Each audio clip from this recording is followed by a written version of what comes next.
Heaven and hell are ancient religious constructs that describe biblical levels of euphoria or suffering. They are written depictions of both ends of the spectrum of the human experience. Most humans believe that heaven and hell are in the afterlife, and many don't believe it at all. Both beliefs are wrong. Humans will create systems that can manipulate our perception of our reality for good or evil. Nerd punch.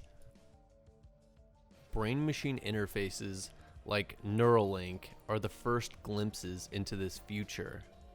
If we can learn to control our minds either by manipulating our biological brains or downloading our consciousness into computers, anything is possible. Of course, with a BMI attached to our biological brains, there is less stress that you can put on the mind, as it can cause real damage to your body. Like in the Matrix, your body can suffer real effects from the projected artificial reality. Shift the human body more towards an android form, and the stress that can be placed on the mind is unlimited. We aren't talking about virtual reality in its current form. VR headsets are just a half measure. Brain-machine interfaces are a completely different paradigm. Once we can manipulate our consciousness, you won't be able to tell what is real and what isn't. It's basically Inception, The Matrix, and Total Recall wrapped up into one big mindfuck. To further set the stage, keep this in mind. As the world becomes digitized, more data is recorded on people. Algorithms continue to improve, and data from other people's brain-machine interfaces are recorded. It won't be difficult to simulate any person or situation in a virtual environment. Think of deepfakes as Stone Age technology in comparison to this.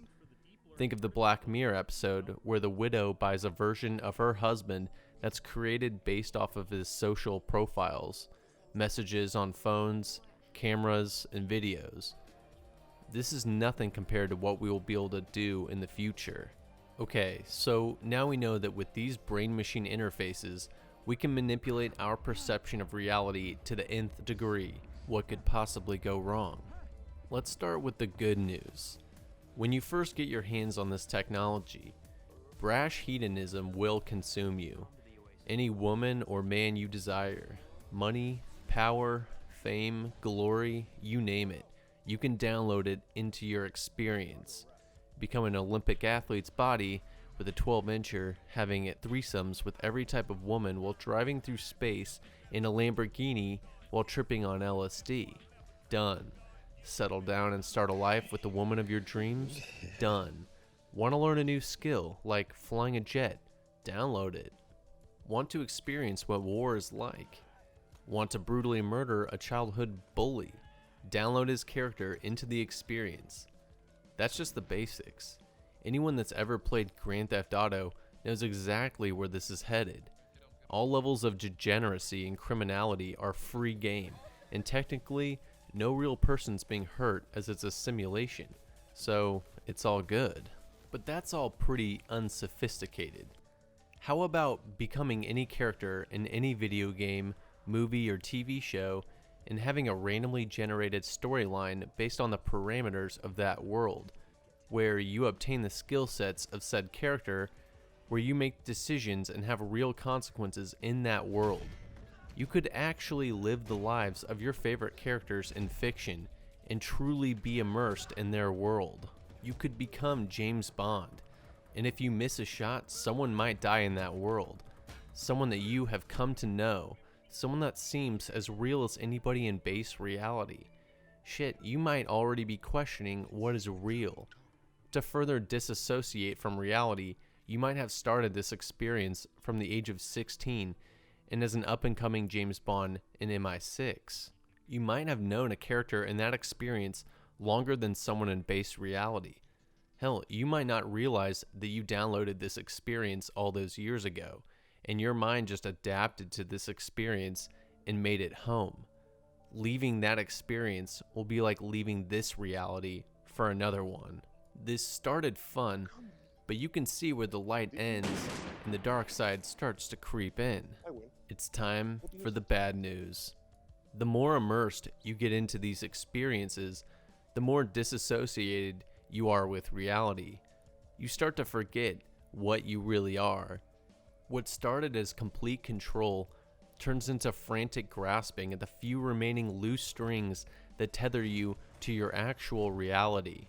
The complete control enticed you to mold the ground beneath you until you had no solid ground left to stand on. You miss the unbendable reality that is base one reality. You miss the rules that make that world make sense. The real world that is your true home, where actions truly have permanent consequences. But you can't just pull the goggles off. This isn't an HTC Vive. You are Neo in the Matrix without a phone booth. You are stuck inside a video game. You might be right now, but how would you know? This is the best case scenario. If you've seen Altered Carbon, you know what the worst case scenario is. Torture, where the torturer has complete control over your reality, your very mind. I've often thought that if there was a hell, it wouldn't just be eternal fire. You would experience suffering and death from every imaginable way. Not just your own, but your loved ones, even strangers you came into contact with. You could be forced to watch your daughter grow old and die without being able to interact with them. It's a twisted version of an angel watching over her. You would experience every torture and execution device man has and will create. You would be placed in every horror movie as the victim. Your emotions would be dialed up, your sense of anxiety dialed up. Your inability to control the outcome of your life and those around you will be exploited. Instruments of suffering devised in fiction would be used on you. Gore, panic, isolation, depression, emptiness, every negative human condition would be yours to experience. You could experience a seemingly infinite amount of time being stuck in a 3-foot by 3-foot box in the void of a computer program, left by the torturer to run as long as he wants it to. In the digital world, the torturer can make you experience time at a different rate than base one reality. You could die every day for a year when only a minute has passed for the torturer. And let's not limit ourselves here. You could be ported into an insect's body to experience the horror that an insect can face, to feel what it's like to be squashed by walking humans who don't even know you are there, to be an ant consumed by a spider. There are no limitations. But what's rain without shine, though?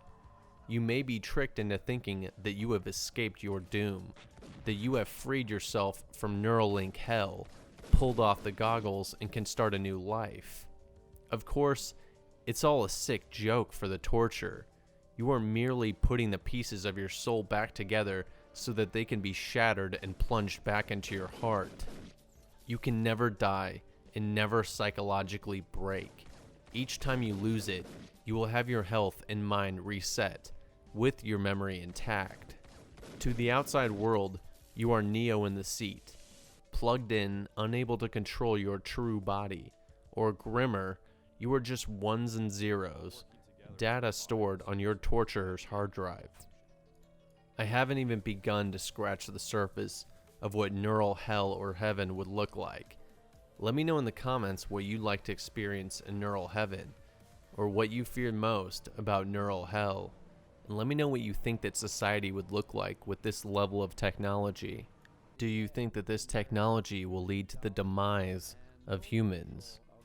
I wonder if this technology, these experiences, would be too real, to where people wouldn't actually like to use them on a frequent basis. You know, sometimes you just want to sit on the couch and eat some popcorn while watching a TV show. I can think of a lot of horror movies that I would like to watch, but definitely not experience firsthand. And don't forget to subscribe for more videos like this. See you in the next Nerd Punch.